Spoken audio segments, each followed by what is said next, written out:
25 லட்சம் மட்டும் பாத்துக்கங்களேன். எங்க மக்காவில் அவ்வளவு பேருக்கு அங்க சாப்பாடு தண்ணி வசதி, ஃபுல் கிரௌடா மக்காவும் மதீனாவும். மதீனாவில வந்துடுவா, மக்காவுல அவ்வளவு ஜனமும் இந்த தேன் பூச்சிகள் மொச்சிருக்கிறா போல இருக்கும் ஹரத். எல்லாரும் நியத்து வைக்கணும் இன்ஷா அல்லாஹ். அல்லாஹ் நம்ம அனைவர்களுக்கு நசீபாக்கி விடுவானாக. ரமலானுடைய காலத்திலே உம்ரா செய்கிற பாக்கியத்தை நினையாபுரத்திலே தருவானாக. அது வசதியை வச்சு காசை வச்சு கிடைக்கிற இல்லை, அல்லாஹ் நாடினா கிடைக்கும். அது சரி. இந்த வகையில கண்ணியமான சகோதரர்களே பெரியார்களே, ரமலான் எங்களை விட்டு போகின்றது. ஆக நாங்க எங்களுக்கு தந்திருக்கிற நியமத்தாக இந்த ரமலானை கருதும். அல்லாஹ் தஆலா எங்கள் மீது ரொம்ப இரக்கம் உள்ளவர். எங்களுக்கு பலதரப்பட்ட நியமத்துகளை செய்திருக்கிறான். அந்த அல்லாஹ்வுடைய நியமத்துகளை நாங்க நியமத்தாகவே கருதணும்.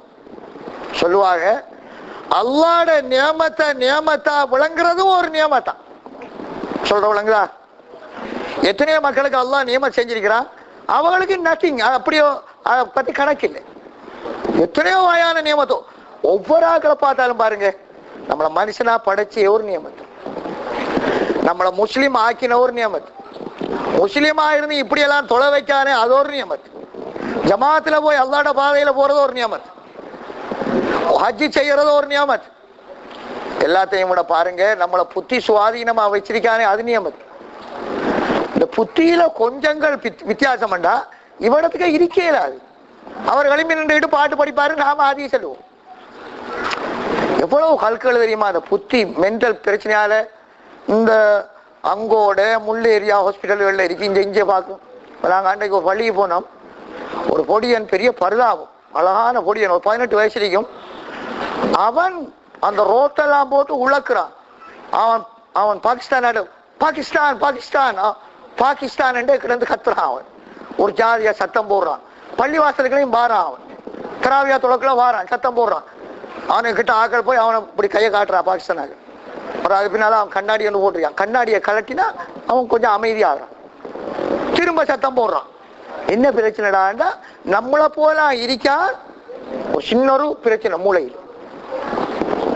அல்லாஹ் தஆலா புத்தி சுவாதீனமா வச்சிருக்கிறதுக்கல்லவா, அது பெரிய நியாமத். நமக்கு பிள்ளைகளை தந்திருக்கிறானே அது பெரிய நியாமத். நம்மளுக்கு மனைவிமார தந்திருக்கிறானே அது பெரிய நியாமத்.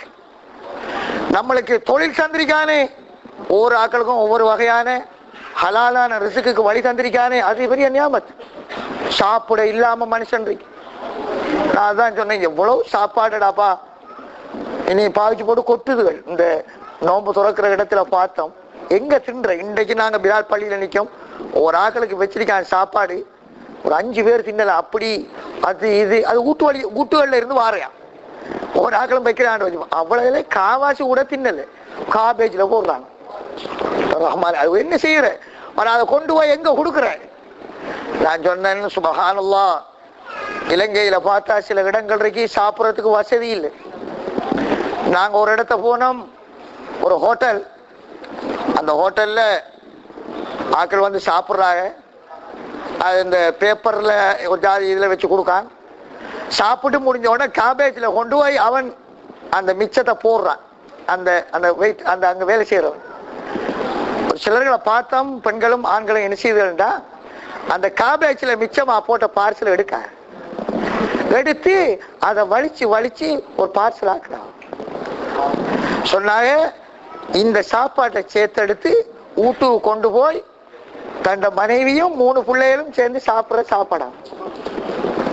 சொல்ற விளங்கு இல்லையா? நம்மளுக்கு பஞ்சமே இல்லை. ஸ்ரீலங்காவுடைய நிலவரம் இது. ஸ்ரீலங்கா நான் சொல்ற உலகத்துல எல்லா இடத்தையும் இருக்கும் நிலவரம். ஆப்பிரிக்காவில எல்லாம் சரியான பஞ்சமான இது இருக்கு. அப்படியெல்லாம் நிலவரம் இருக்கு. போடுறதுக்கு ஷர்ட் இல்லை, ஸ்கூலுக்கு போட்டு போறதுக்கு உடுப்பு இல்லை, காலில் போறதுக்கு ஒரு ஷூ இல்லை, வாகனம் இல்லை, வீடு இல்லை. மழை காலம் எங்களோட ஊர்ல பார்த்தேன், சென்ற வருஷம் மழை வந்துட்டு 2 பொம்பளை பிள்ளைகள், ஒரு தாய் தான், கணவன் டைவர்ஸ், அவன் விட்டுட்டு போயிட்டானான். இந்த ரஹ்மானே மழை பெய்யுது, ஓலையால தான் கட்டிருக்கி, பெய்கிற தண்ணி எல்லாம் அதுக்கலாம். அவ சொல்றாங்க, மழை பெஞ்சா நாங்க ராவைக்கு படுக்கறல. ஒரு சின்ன ஒரு மேசையை போட்டு அதுக்கு மேல ஏறிட்டு இருந்துக்கிறேன். ஏன்னா தண்ணி ஓடி வந்தது. மழை இல்லையேண்டா படுப்போம் ராவைக்கு கீழே. மழை பெய்யுதுண்டா ராவையில நாங்க இப்படி சைட்டுக்காகி சும்மா இருப்போம். சுபஹானல்லாஹ், ஊடு இல்லை, அதுகளுக்கு சாப்பாடு இல்லை, அதுகளுக்கு உடுபுடவை இல்லை, பெண்ணாளைக்கு கொடுக்கறதுக்கு இல்ல நிலவரங்களும் இருக்கு. இதெல்லாம் நான் ஏன் சொல்றேன்னு சொன்னால், நியாமத்துகள் என்று சொல்றது அல்லாஹ்வோட பெரிய அருள். கனடாவில் சந்தோஷம், நல்ல வாழ்க்கை தான். சவுதியில நல்ல வாழ்க்கை, குவைத்துல நல்ல வாழ்க்கை. ஆனா நாங்க அதை நியமத்தண்டு முதலாவது விளங்குவோம். அல்லாஹ் தாரத்தை நியமத்தண்டு விளங்காட்டி அல்லாஹ் பறிச்சிடுவான். கொஞ்ச நாளையால என்னையாவது ஒரு பிரச்சனை ஆயிடும். குர்ஆனுடைய ஆயத்துல அல்லாஹ் சொல்றான், லைன் ஷகர்தும் லஅஸீதன்னகும், நீங்க சுக்ரா நடந்தா இன்னும் கூட்டி தருவேன். வலையின் கபர்தும், நான் தர நீங்க மாறு செய்தீங்க, பைன் அதாபி லஷதி, நான் தண்டிக்க தொடங்குவேன், தாங்கிக்க மாட்டீங்க. அதாவது அல்லாஹ்வோட நியமத்தை 1 2 3 பார்த்தா முடிக்க இயலாது. எவ்வளவு நியமத்து, எவ்வளவு சிறப்பு, எவ்வளவு கயிறு. ஆனால் நீங்கள் என்ற நியமத்துக்கு சுக்ரான் என்ன? அல்லாஹ் என்ன 24 மணி நேரம் பள்ளியில போடன்னு சொல்றான்? அப்படியா சொல்றான்? ஒரு 5 நேரம் தொழுங்கடாப்பா. ஒரு வருஷத்துல ஒரு மாசம் நோம்பு பிடிங்க. அதுவும் எப்படி? காலத்தால இருந்து பின்னரம் வரைக்கும் சாப்பிடாம இருங்க, அவ்வளவுதான். காசு இருந்தா சக்காத்து கொடுங்க, 2.5%, $100 2.5, $1000 இருந்தா $25. வசதி இருந்தா ஹஜ்ஜி போங்க, ஹலால் ஹராம் கொஞ்சம் பேணி நடங்க, இவ்வளவுதான். நபியினுடைய முறைப்படி நடந்து கொள்ளுங்க. வேற இப்படி சொல்றேன் ஆண்டவன், நீங்க சாப்பிடாம 10 நாளைக்கு இருங்க, உங்களோட சொத்துல அரவாசை சக்காத்து கொடுங்க, உங்களோட பிள்ளைகளை ஒண்ட ஆம்பளை பிள்ளைய அருங்க. இப்ராஹிம் அலைஹிஸ்ஸலாம் அன்றைக்கு மகனை அறுத்திருந்தா நாங்க எல்லாரும் ஒவ்வொரு புள்ள அறுக்க வேண்டி வந்திருக்கோம். இப்ராஹிம் அலைஹிஸ்ஸலாம் அன்றைக்கு மகனை அறுக்க முன் வந்தாங்க. அல்லாஹ் சொன்னா இந்த ஆட்டை அருங்க. இப்ராஹிம் அலைஹிஸ்ஸலாம் மாத்திரம் அன்றைக்கு ஒரு புள்ள அறுத்திருந்தா, எங்களுக்கு 5 ஆம்பளை புள்ள இருந்தா ஒரு புள்ளைய கத்தியால அறுக்க வேண்டி வரும் கழுத்தால. செய்வானா? யாரும் செய்ய முடியுமா? ஒரு சொந்த புள்ளைய மகனை கழுத்துல கத்திய வச்சு அறுக்க மனம் வருமா? அறுத்துத்தான் ஆகும்.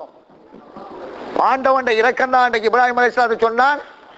இப்ராஹிம் அலைஹிஸ்ஸலாம் அறுக்காத அறுபடுது இல்லை, கடும் கோபம். பக்கத்துல இருந்த கத்திக்கு கோபம் வந்து அடிக்கா, கல்லு உடையுது, பொடி என்ற கழுத்தை அறுபடுது. 7 வயசு பொடியது. அல்லாஹ் வானத்துல கதவை திறந்துட்டான். மலக்குகளே பாருங்க மனுஷன், ஏனத்தான் படைக்க வானாண்டி நீங்க சொன்னேன், நான் படைக்க போகல, இவனை படைக்காதேன்னு சொன்னீங்க இல்லவா? எந்த ஒரு ஓடருக்காக வேண்டி அருமையான ஒரே ஒரு ஆம்பளை பிள்ளைய அறுக்க முன் வந்திருக்கான். இந்த காட்சியை நீங்க பாருங்க. காட்டி போட்டு இப்ராஹிமுக்கு சொன்னான், இப்ராஹிம், அந்த உன்னுடைய நேர்ச்சியை நீ நிறைவேற்றி விட்டாய், மகனை அவுட்ரு. கட்டியிருந்த மகன் சொல்றாரு, வாப்பா நான் அறுக்கல திரும்பிடுவேன், கையை கட்டுங்க. 7-8 வயசு பொடி, அழகான கொடிய, என்ன கையை கட்டுங்க வாப்பா, என்ன குப்புற முகத்தை பூமிக்கு போட்டு அருங்க வாப்பா. என்னடா நிமிந்து இருக்கல எந்த முகம் உங்களுக்கு தெரிஞ்ச அறுக்க மனம் வராது வாப்பா, லேசா தான் அறுப்பீங்க. ஒரு பொடியன் சொல்ற கதை, 7-8 வயசு பொடியன். அல்லாஹ் சொன்னான், இப்ராஹிமே உடுங்க மகனு, சொர்க்கத்துல இருந்து ஆடு ஒன்று இறக்கிட்டான், இதை அருங்க. அறுத்தார்கள். அல்லாஹு அக்பர், அல்லாஹு அக்பர், அல்லாஹு அக்பர், லா இலாஹ இல்லல்லாஹ் வல்லாஹு அக்பர், அல்லாஹு அக்பர் வலில்லாஹில் ஹம்து. தக்பீர் யார் சொன்னேன்? இப்ராஹிம் அலைஹிஸ்ஸலாம் சொன்ன தக்பீர் தான் நாம சொல்றோம். அவங்க அல்லாஹு அக்பர் அல்லாஹு அக்பர்ண்டா, மகன் சொன்ன லா இலாஹ இல்லல்லாஹ் வல்லாஹு அக்பர்னு சொன்னா, திரும்ப அவ சொல்ல அல்லாஹு அக்பர் வலில்லாஹில் ஹம்து, அல்லாஹ்க்கு தான் எல்லா புகழும். புள்ளைய அறுக்காம காப்பாத்தினானே அத்தையா அல்லாஹ். இன்றைக்கு நாங்க தக்பீர் சொல்லக்கலே அந்த உணர்வு வரணுமா? அந்த இப்ராஹிம் நபிக்கு ஆட்டை கொடுத்து மகனை காப்பாத்தினானே, அந்த அறுபட்டு இருந்தா எந்த புள்ள ஒன்றும் அறுபட வேண்டி இருந்திருக்குமே, அறுக்க மனம் வருமா யாருக்காவது? அவன் புள்ளையே என்னதான் நிலைமையில புள்ள இருந்தாலும் வருத்தமா தான் இருக்கு, நோயா இருக்கு, அறுப்பானா அவன் புள்ளையாவன். எத்தனை லட்சத்தை செலவழிச்சாவது காப்பாத்தத்தானே பார்ப்போம். ஆக எதை சொல்றோம்னு சொன்னால், அல்லாஹ்வுடைய நியமத்துக்கு சுக்ர் செய்யறது எங்களுடைய கடமை. நமக்கு அல்லாஹ் தந்ததுகளை பாக்கியமா கருதுவோம். மனச